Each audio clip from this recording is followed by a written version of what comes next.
kita percaya firman Tuhan sebagai pelita bagi kaki kita, terang bagi kita, bahwa dialah kekuatan kita, dia raja kita, berdaulat di dalam hidup kita. Katakan pada Tuhan, ku rindu setiap waktu Tuhan hidup di dalam kebenaran-Mu.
Saudara Jenny Rebecca Elizabeth.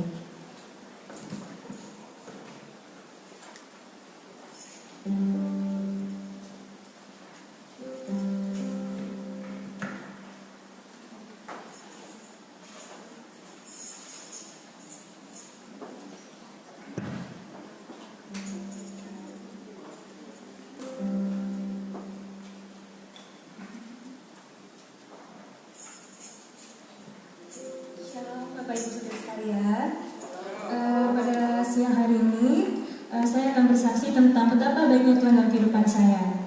Jadi 2 tahun lalu saya sempat bercerita di tempat ini bahwa saya sangat bersyukur kepada Tuhan bahwa Tuhan memberikan kesempatan kepada saya bahwa saya mampu menyelesaikan kuliah kedokteran saya itu selama 3 tahun. Tetapi dalam jangka waktu 3 tahun itu ternyata sangat berat bagi kehidupan saya, Bapak Ibu. Jadi di akhir tahun 2019 kemarin itu merupakan hal-hal terberat dalam hidup saya. Jadi pada saat pengumpulan buku sidang skripsi itu hamin satu bulan saya disuruh ganti judul, Bapak Ibu, dengan dosen pembimbing saya. Jadi dosen pembimbing saya mau skripsi saya itu diterbitkan di jurnal Indonesia. Tapi menurut dia itu skripsi saya itu belum mencukupi. Jadi menurut dia itu harus diganti judul dengan data dari Riskesdas. Nah terus saya bingung, ya Tuhan, kenapa kayak gini? Bisa jadi saya nggak bisa sidang di bulan Desember, otomatis saya akan ngulang lagi di tahun depan. Jadi bukan 3 tahun saya lulus kedokteran, tapi jadi 4 tahun. Terus saya bingung, saya berdoa pada Tuhan. Akhirnya Tuhan memberi jawaban kepada saya bahwa biasanya yang ngambil data Riskesdas itu perlu berbulan-bulan, tapi Tuhan dengan caranya sendiri dia memperlancar. Saya hanya butuh waktu 2 minggu untuk di ACC data Riskesdas saya.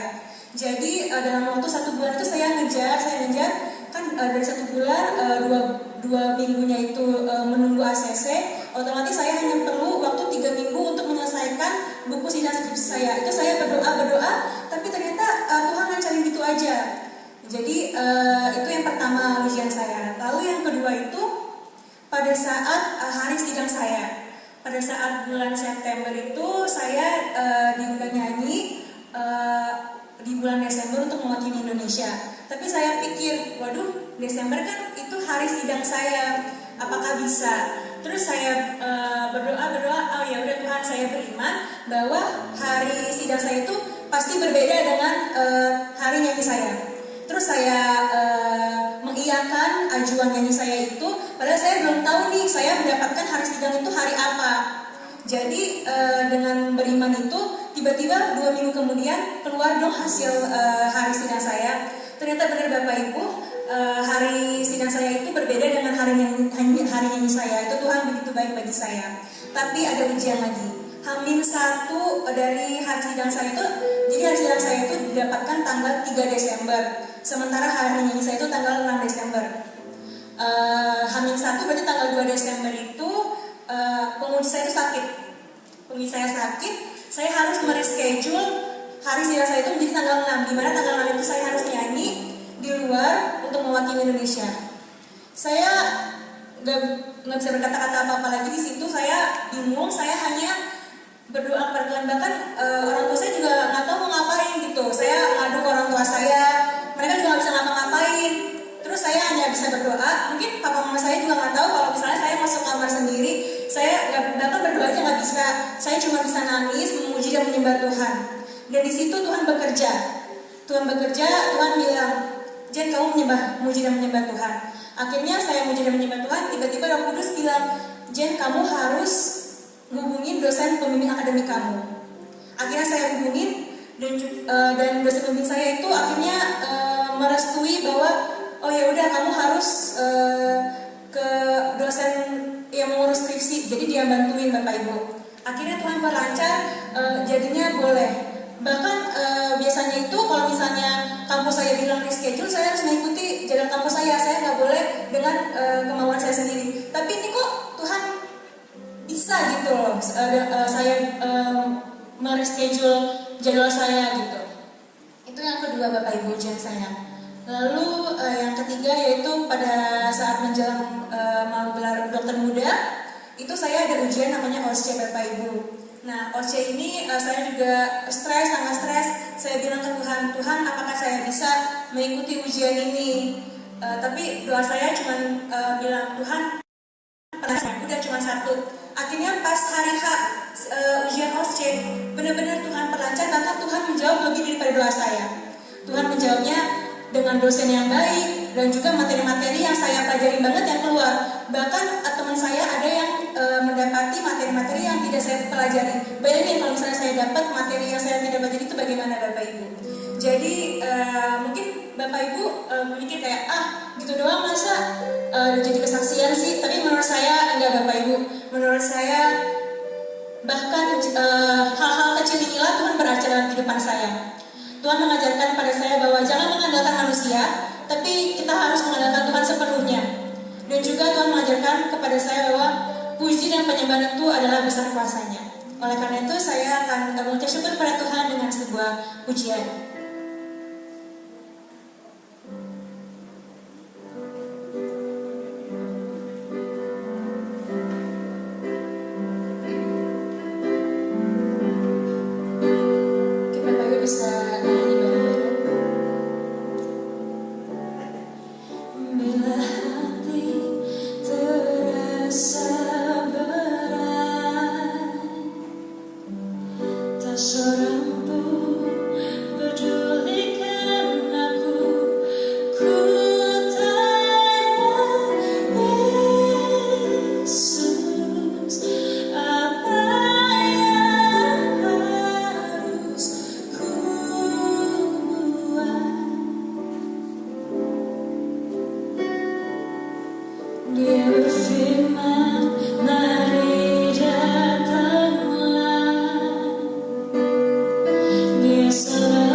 untuk kami bersama-sama Tuhan bersekutu melalui pujian penyembahan kami, dan kami percaya Tuhan hadir di tengah-tengah kami pada pagi hari ini.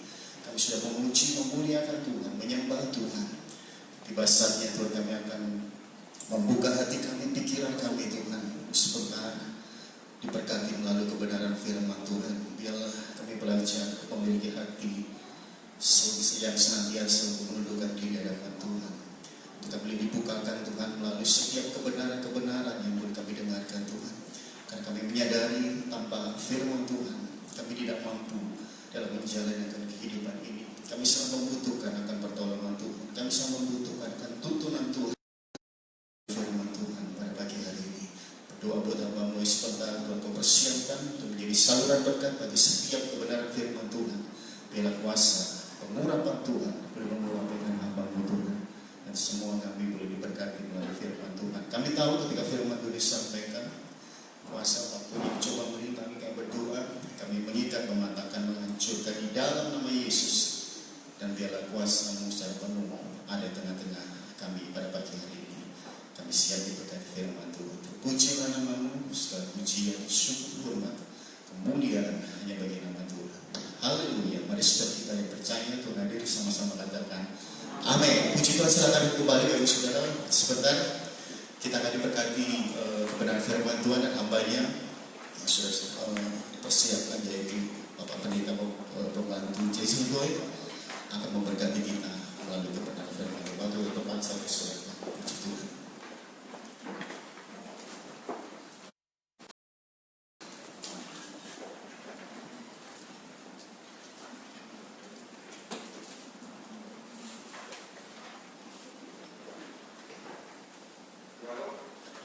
Shalom. Puji nama Tuhan. Yang di belakang kedengaran nggak ya? Kedengaran ya, puji Tuhan. Karena kalau nggak kedengaran, dikerasin lagi. Iman timbul dari pendengaran akan firman Tuhan.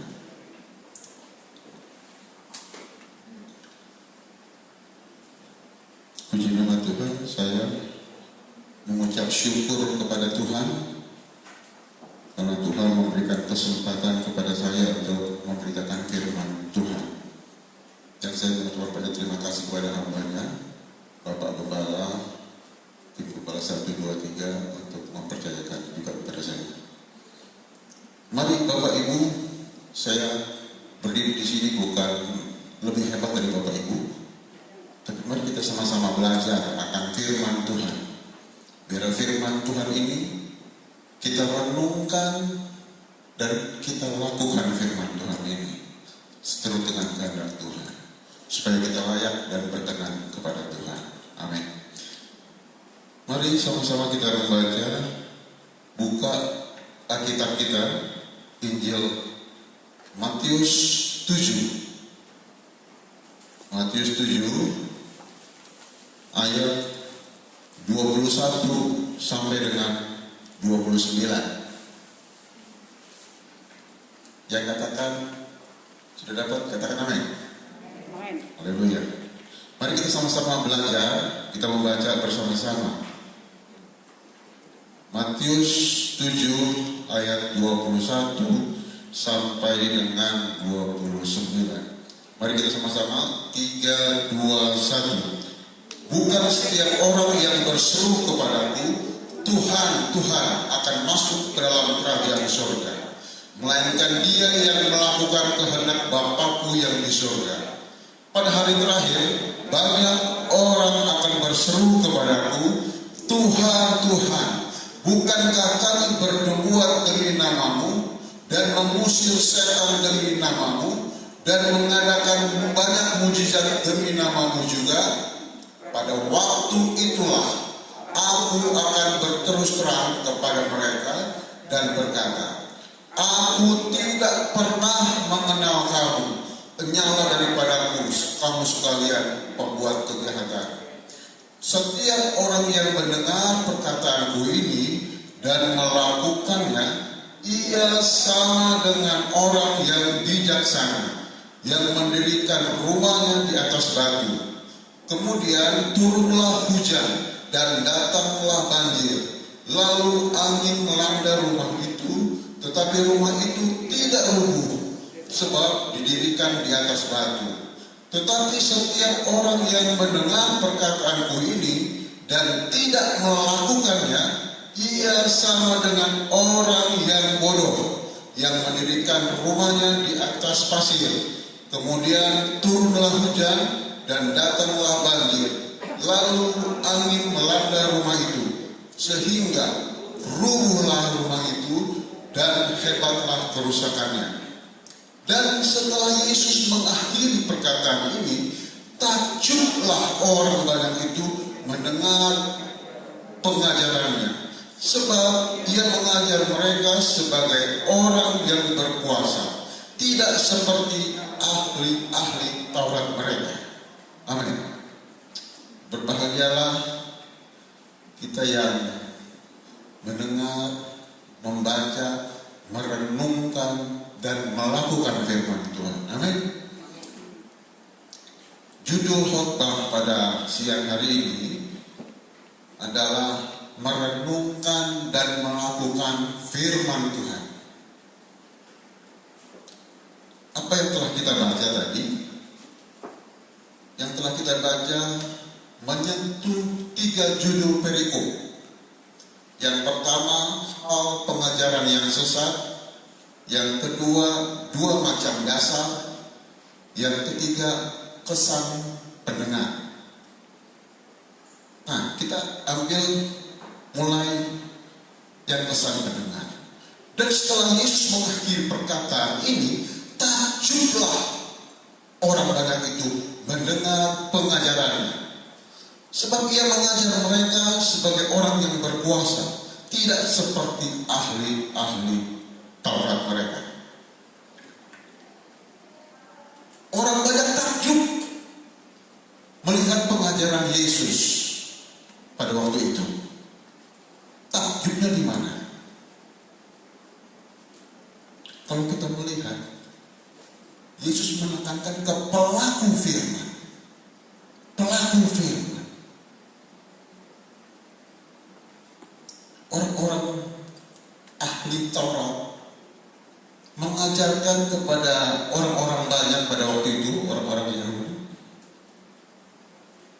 Dia cuma mengajar, tetapi tidak melakukan. Dia tidak melakukan, hanya mengajar saja, tapi tidak melakukan. Tapi kalau Yesus, dia mengajar dan dia melakukannya. Yesus berkata, Matius 23, kita baca ya. Matius 23, coba kita baca Matius 23.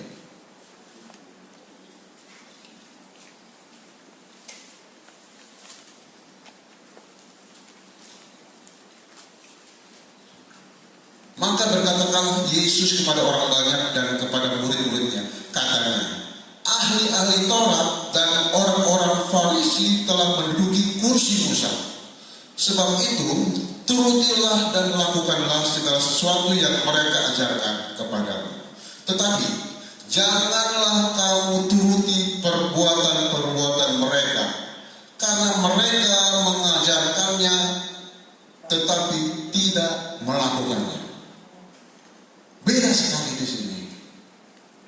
Sangat beda. Bedanya signifikan sekali. Pengajaran ahli-ahli Taurat dan pengajaran Yesus. Yesus menekankan pelaku firman. Apa saudara? Pelaku firman. Yesus mengajarkan pelaku firman. Bukan hanya pendengar, tapi tidak melakukan. Dalam Yakobus 1 ayat 21, hendaklah kamu menjadi pelaku firman, bukan hanya pendengar saja. Jika demikian, kamu menipu dirimu sendiri. Yesus mengajarkan kepada kita supaya kita menjadi pelaku firman Tuhan. Ahli-ahli Taurat mengajarkan tapi tidak melakukan firman Tuhan. Yesus katakan di Alkitab. Yesus katakan, kalau kita merenungkan firman Tuhan ini, kita baca yang tadi, Bukan setiap orang yang berseru kepadaku Tuhan, Tuhan yang masuk dalam kerajaan surga, melainkan yang melakukan kehendak Bapa-Ku yang di surga. Yesus menekankan kepada pelaku firman yang masuk dalam kerajaan surga. Murid-muridnya mengajarkan pada waktu yang ayat yang ke-22. Matius yang tadi ya, 7 ayat yang ke-22. Apa katanya di sini? Matius 7 ayat yang ke-22. Pada hari terakhir banyak orang akan berseru kepadaku, Tuhan, Tuhan, bukankah kami bernubuat demi namamu dan mengusir setan demi namamu dan mengadakan banyak mujizat demi namamu juga? Seakan-akan kontradiksi. Mengusir setan, bernubuat, mengadakan banyak mujizat, orang sakit sembuh. Tapi itu tidak identik dengan pelaku firman. Tidak identik dengan pelaku firman. Coba kita bisa renungkan firman Tuhan ini. Ada orang yang berseru kepada Tuhan, Tuhan. Bukankah kami sudah bernubuat demi namamu? Mengusir setan demi namamu? Mengadakan mujizat demi namamu? Tapi Tuhan bilang apa? Aku tidak mengenal engkau. Kita baca ayat yang 23 apa? Pada waktu itulah aku akan berterus terang kepada mereka dan berkata, aku tidak pernah mengenal kamu. Enyahlah daripadaku, kamu sekalian pembuat kejahatan. Tidak pernah dikenal Tuhan. Mungkin kita merasa bahwa kita telah mengenal Tuhan, tapi Tuhan tidak mengenal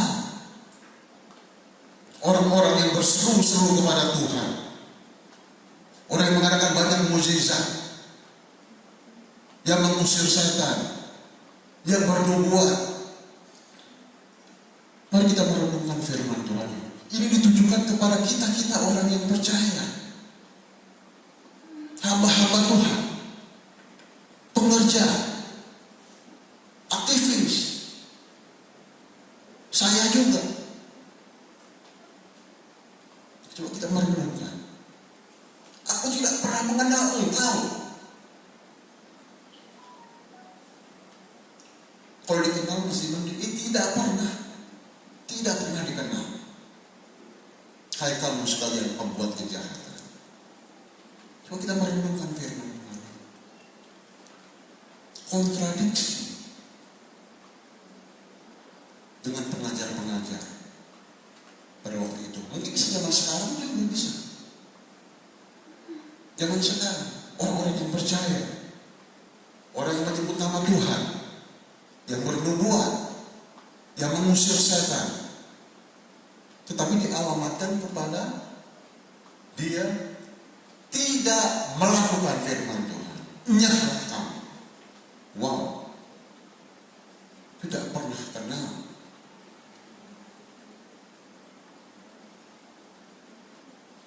Tidak pernah kenal. Firman Tuhan keras sekali. Jadi jangan bangga orang menyebut nama-nama Tuhan, tapi kalau tidak melakukan firman Tuhan, bisa dianggap Tuhan tidak mengenal. Saya berdiri di sini memberitakan firman Tuhan. Kalau saya tampar istri saya maki-maki istri saya bisa dialamatkan Tuhan. Tuhan tidak mengenal saya. Nyahlah kamu sekalian kepadaku. Seandainya saya worship leader,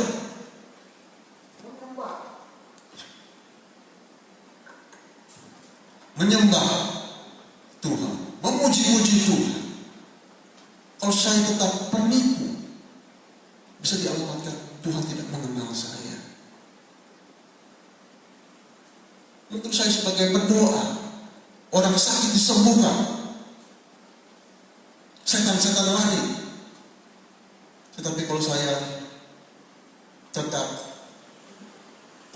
pengakar pahit, pendendam, saya bisa dialamatkan Tuhan tidak mengenal saya.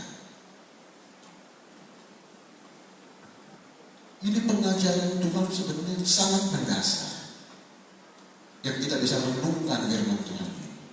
Ini sangat mendasar. Coba yuk kita sama-sama kita belajar.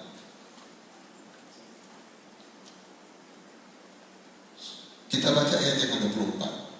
Setiap orang yang mendengar perkataanku ini. Stop dari situ. Setiap orang yang mendengar perkataanku ini. Kita lanjut ke 26. Tetapi setiap orang yang mendengar perkataanku ini. Sama. Ayat 24 dan 26. Yang mendengar perkataan. Mendengar perkataan Tuhan. Mungkin sama-sama ke gereja. Seperti ini, sama-sama mendengar. Sesama orang Kristen, sama-sama mendengar firman Tuhan. Coba kita lihat lanjut. Ya. Yang ke-24.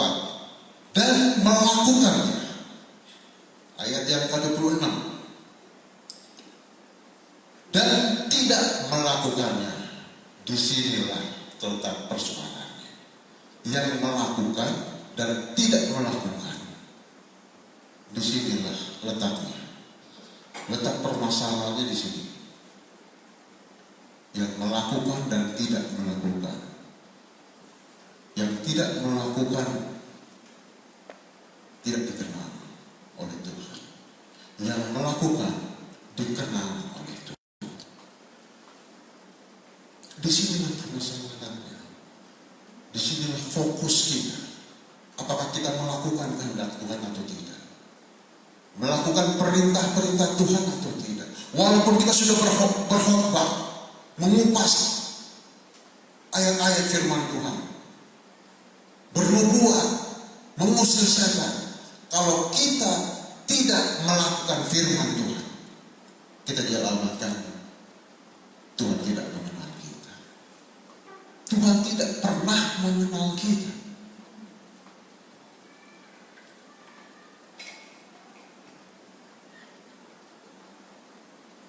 Ini pengajaran Tuhan yang sederhana tapi mengena. Pengajaran Tuhan yang sederhana tetapi mengena kepada kita semua yang mendengar firman Tuhan. Tuhan tahu isi hati kita masing-masing. Tuhan tahu apakah kita melakukan firman Tuhan atau tidak. Tuhan tahu. Kalau kita melakukan, puji Tuhan. Kalau kita tidak melakukan, bertobatlah.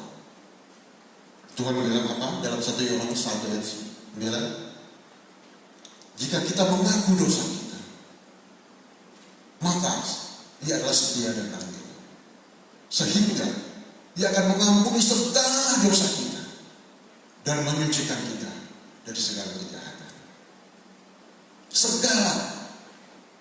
Kalau kita mengaku, kita berbalik kepada Tuhan, kita mengaku kepada Tuhan kesalahan kita, Tuhan akan ampuni segala dosa kita. Ini firman. Tergantung kita. Kita memilih atau tidak. Kita mau ikut Tuhan atau tidak. Tergantung pilihan kita. Kita bukan robot. Kita manusia. Kita mempunyai pilihan. Kita mendengar-dengaran kepada Tuhan atau tidak dengar-dengaran kepada Tuhan. Lanjut. Yang ke-24 tadi. Ia sama dengan orang yang bijaksana. Yang ke-26. Ia sama dengan orang yang bodoh. Ada penilaian di sini. Yang melakukan dinilai oleh Tuhan orang yang bijaksana. Yang tidak melakukan orang bodoh. Yang melakukan disebut oleh Tuhan orang yang bijaksana. yang tidak melakukan disebut orang bodoh. Mari kita sama-sama arahkan ke tangan kita, arahkan tangan kita ke kita. Mari sama-sama. Kalau aku tidak melakukan firman Tuhan, kalau aku tidak melakukan firman Tuhan, aku orang bodoh. Sekali lagi. Kalau aku tidak melakukan firman Tuhan, aku orang bodoh. Sebaliknya, kalau aku melakukan firman Tuhan, aku bijaksana. Haleluya. Ada penilaian yang Tuhan berikan kepada kita. Kita bijaksana atau kita orang bodoh. Ada penilaian yang dari Tuhan. Yang melakukan firman Tuhan disebut bijaksana. Yang tidak melakukan disebut orang bodoh. Tuhan yang menilai kita. Tuhan menilai kita. Ini perumpamaan yang sangat mendasar. Haleluya. Apakah kita mau menjadi pelaku-pelaku firman? Apakah kita mau menjadi pelaku firman? Amin. Haleluya. Tuhan yang mendengar puji nama. Tuhan menilai kita bijaksana atau tidak bijaksana. Tuhan menilai kalau pelaku firman Tuhan adalah orang yang bijaksana. Kalau yang tidak menjadi pelaku berarti orang yang bodoh. Nah, kita bisa melihat bahwa kita sama-sama mendengar firman Tuhan. Pada waktu itu juga sama-sama mendengar firman Tuhan. Orang banyak itu takjub. Takjubnya karena mendengar pengajaran Yesus lain daripada yang lain. Tuhan Yesus menilai kalau orang yang melakukan firman Tuhan, dia orang yang bijaksana. Yang melakukan firman Tuhan orang yang bijaksana. Itulah yang Tuhan mau supaya kita lakukan. Kita merenungkan firman Tuhan, melakukan firman Tuhan, bukan hanya mendengar saja. Jangan hanya mendengar, tapi melakukan firman Tuhan. Mari kita belajar, kita lanjutkan ya.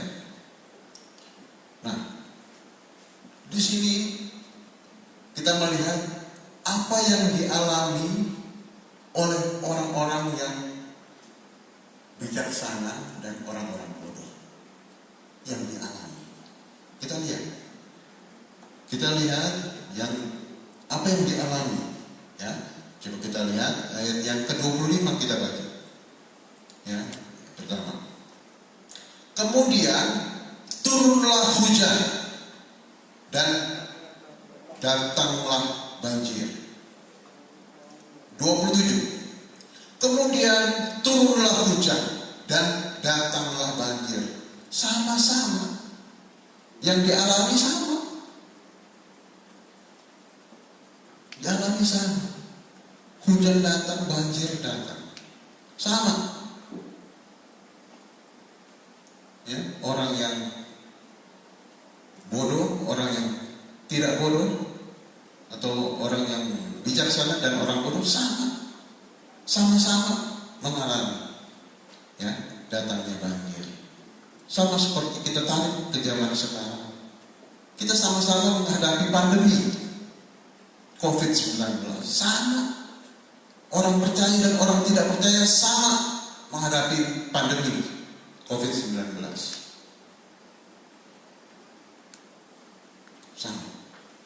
Sama-sama menghadapi.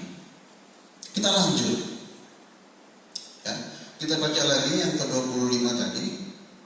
Di sini kita melihat, lalu angin melanda rumah itu.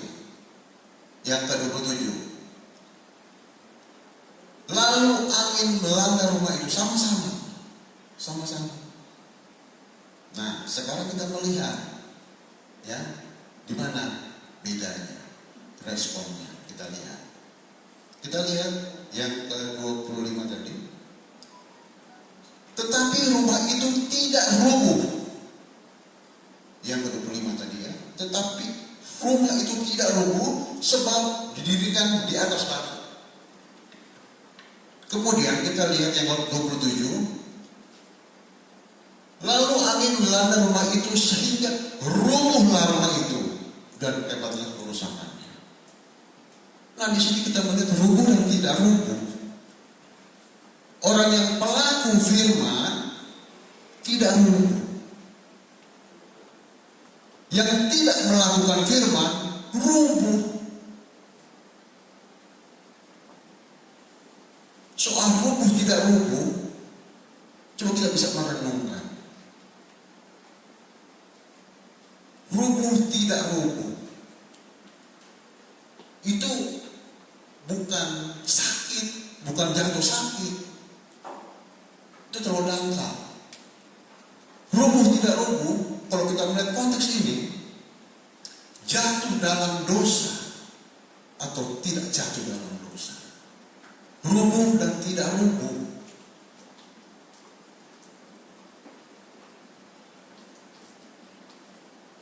Saya mendengar banyak orang-orang yang memakai ayat-ayat firman Tuhan supaya tidak kena COVID-19.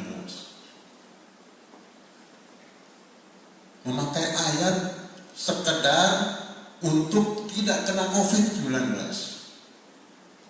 Seperti kita lihat pakai Mazmur 91. Betul kan? Coba kita renungkan. Apakah betul dengan memakai COVID dan memakai ayat-ayat untuk sekedar tidak kena COVID? Kita renungkan. Kita renungkan bersama. Dengan memakai ayat supaya kita nggak kena COVID. Jadi kalau yang kena COVID berarti tidak dilindungi Tuhan. Yang kena COVID nih seakan-akan tidak dilindungi Tuhan. Yang nggak kena COVID dilindungi Tuhan. Seakan-akan begitu. Coba kita renungkan, apakah betul begini? Kalau kita pakai ayat-ayat cuma sekedar untuk tidak kena COVID, itu terlalu dangkal bagi saya. Terlalu dangkal.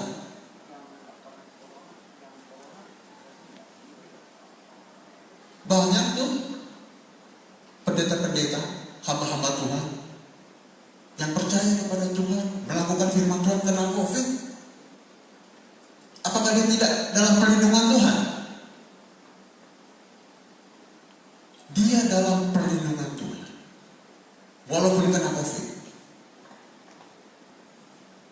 Walaupun dia sudah mencuci tangan, pakai masker, jaga jarak, tetapi walaupun dia kena juga, tetap dia dalam perlindungan Tuhan. Amin, saudara? Ingat, upah dosa adalah maut. Bukan upah COVID adalah maut. Upah dosa adalah maut. Bukan upah COVID adalah maut.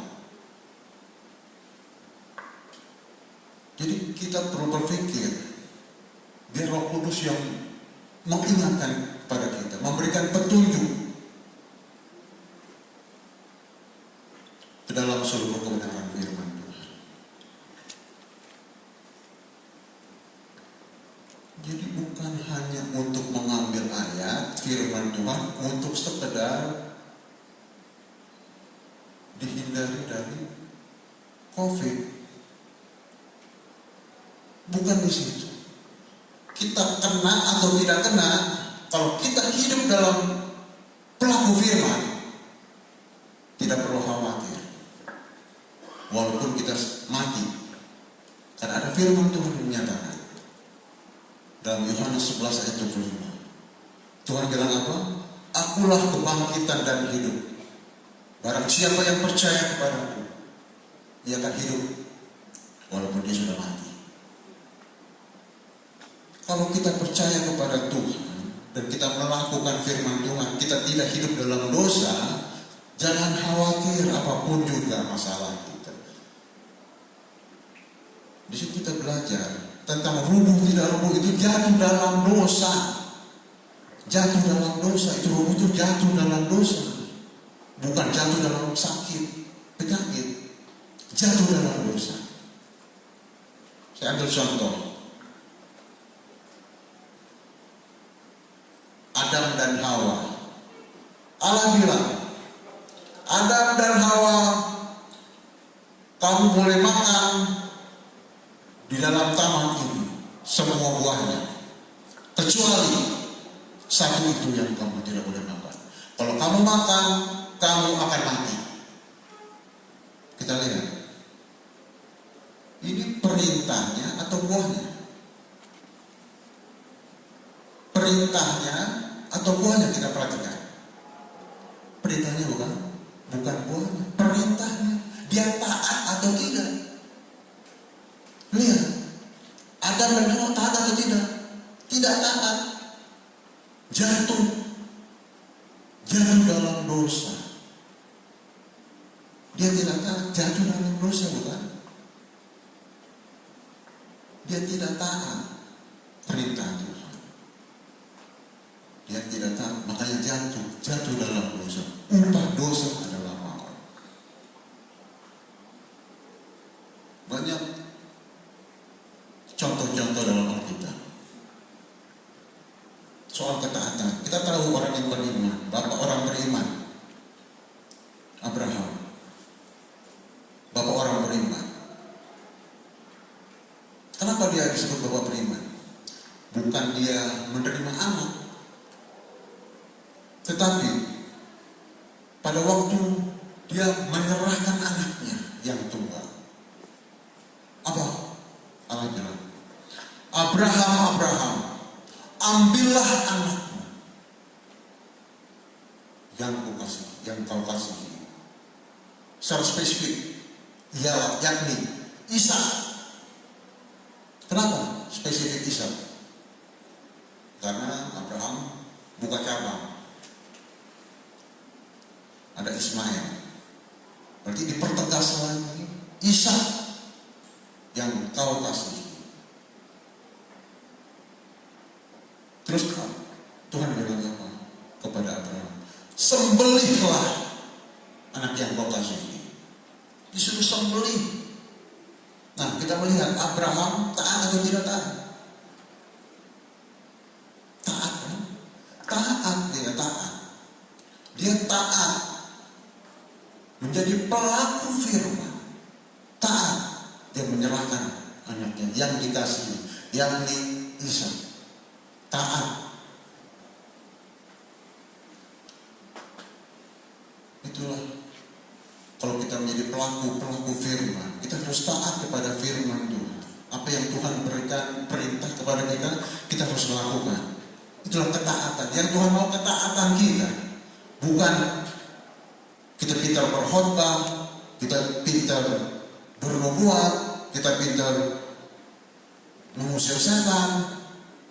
Itu bukan nilai. Yang Tuhan mau kita menjadi pelaku firman Tuhan. Apakah kita jatuh dalam dosa atau tidak? Itu yang kita harus lakukan. Kita harus pegang itu, perintah Tuhan. Biarlah supaya firman Tuhan kita lakukan apa yang Tuhan mau, supaya kita berkenan dan layak di hadapannya. Tuhan mau supaya kita menjadi pelaku firman Tuhan. Dia taat sampai mati, Abraham. Yesus, kita lihat contoh Yesus. Yesus lebih lagi taatnya, lebih dari Abraham. Lebih dari Abraham. Sampai dia bilang di Getsemani, dia berdoa, kalau boleh cawan ini lalu daripadaku.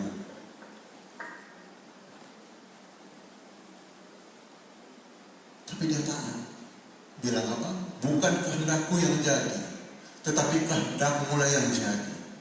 Tuhan taat sampai mati, Yesus taat sampai mati. Resikonya apa? Putus hubungan dengan Allah. Dia menebus kita dari dosa kita, menebus kita. Dia memberikan kekuatan kepada kita supaya kita lebih taat kepada Dia. Itulah yang kita pelajari tentang firman Tuhan soal ketaatan.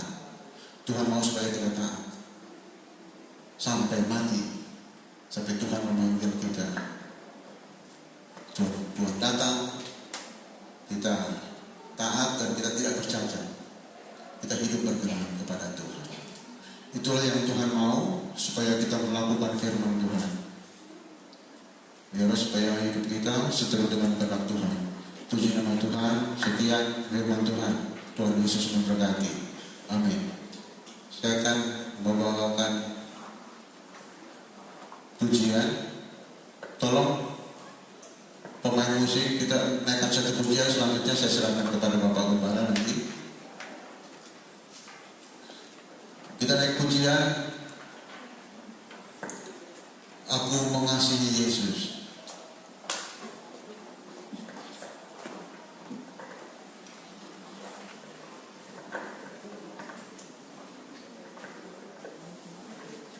Satu lagu saya serahkan kepada Bapak Gembala.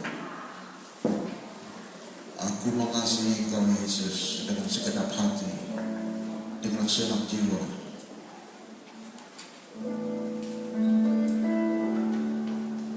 Ku menanti firman-Mu siang dan malam, dan ku lakukan.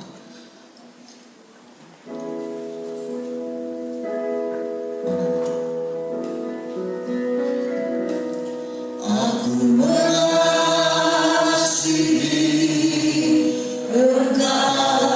Engkau Yesus dengan segenap hatiku. Aku mengasihi Engkau Yesus dengan segenap jiwaku. Ku renungkan firman-Mu siang dan malam. Ku pegang perintah-Mu dan ku lakukan. Engkau tahu ya Tuhan, tujuan hidupku hanyalah untuk menyenangkan hati-Mu. Pada pagi hari ini sebelum kita mulai ibadah, kita akan sebentar berdoa untuk peneguhan dalam pelantikan daripada gereja maupun yayasan yang ada. Dan untuk itu sebentar tim gembala akan mendoakan, dan saya mengundang bapak-bapak yang sebentar akan dilantik, yaitu Bapak Jimmy Pak, yang kedua Bapak Hadi, yang ketiga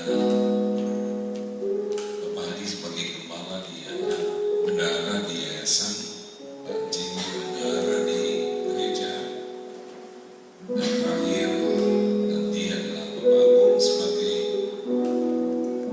salah satu pelayan untuk merawat gedung yang kalau nanti sudah selesai. Sedang jemaat bangkit berdiri.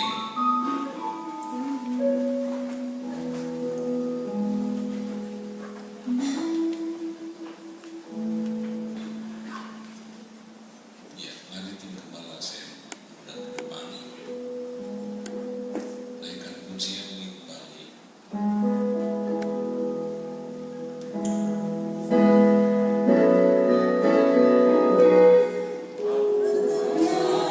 Firman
setiap kekasih yang pagi hari ini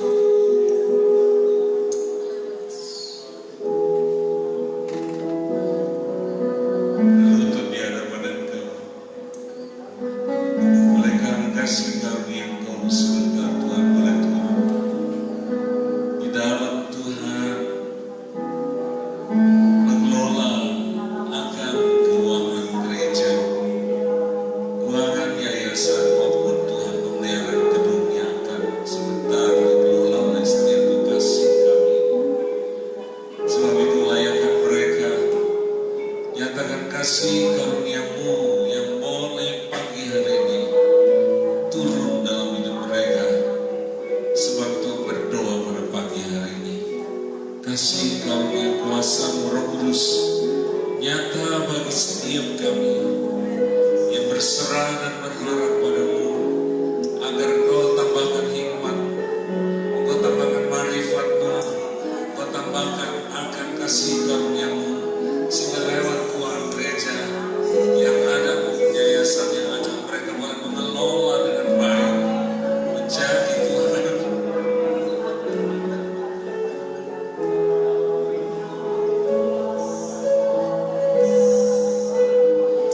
alam di dalam tangan-Mu, kebesaran-Mu, kemuliaan-Mu, kami turun dalam hidup setiap kekasih kami. Dan kami berdoa Tuhan, di dalam nama Tuhan Yesus, kasih karunia kuasa Roh Kudus kiranya turun dalam hidup hamba-Mu, sehingga Tuhan banyak hal yang akan Tuhan lakukan, bukan saja terhadap gereja-Mu di tempat ini, tetapi Tuhan gereja yang bersifat lokal, dan gereja yang bersifat am, dan gereja yang bersifat Tuhan nasional sekalipun Tuhan bekerja dalam hidupnya. Dalam nama Tuhan Yesus, kasih karunia turun dalam kehidupan hamba. Kasih karunia akan turun dalam kehidupan kekasih Kami Tuhan, sehingga lewatnya kami boleh melihat bagaimana Tuhan saat sebentar boleh bergerak berdiri, sehingga banyak hal yang boleh dikerjakan dengan Tuhan baik dan anugerah-Mu boleh ada. Di dalam nama Tuhan Yesus, kasih anugerah murah-Mu boleh ada dalam kehidupan hamba-Mu. Di dalam nama Tuhan Yesus berdoa, dan anugerah dan kemurahan yang sama Tuhan boleh terjadi, sehingga bagaimana Tuhan hamba-Mu boleh berjalan dalam kehendak-Mu, sehingga Tuhan kami percaya lewat kehidupannya, maka Tuhan tempat ibadah boleh dipertahankan, dan nama Tuhan Yesus boleh dipermuliakan. Terpuji-puji nama-Mu Bapa. Di dalam nama Tuhan Yesus hamba-Mu telah berdoa. Haleluya. Amin. Selamatnya Pak.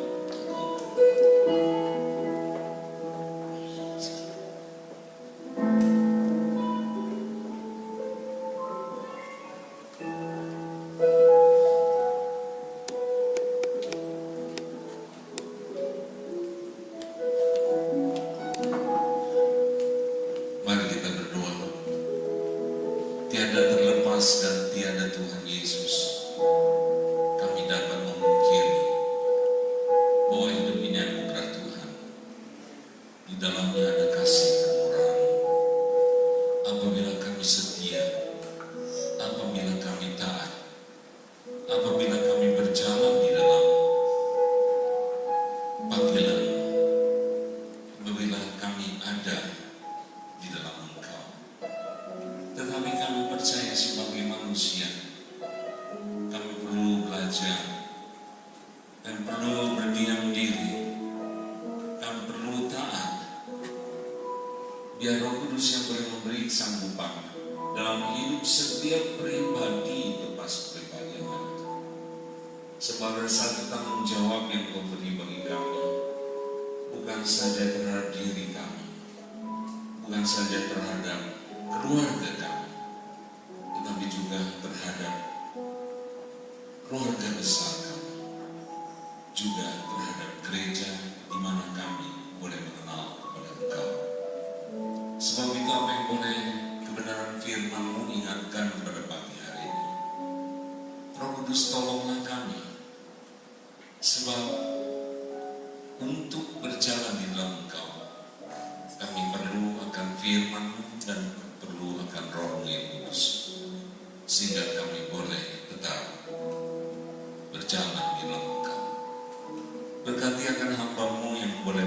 menyampaikan kebenaran firman-Mu. Sertai dalam hidup keluarga, sertai dalam hidup lain, dan sertai dalam hidup bagi sesama yang lewat nama Tuhan Yesus dipermuliakan. Dan pagi hari ini Tuhan berkati kami akan umat-Mu dengan perlindungan yang datang daripada Engkau.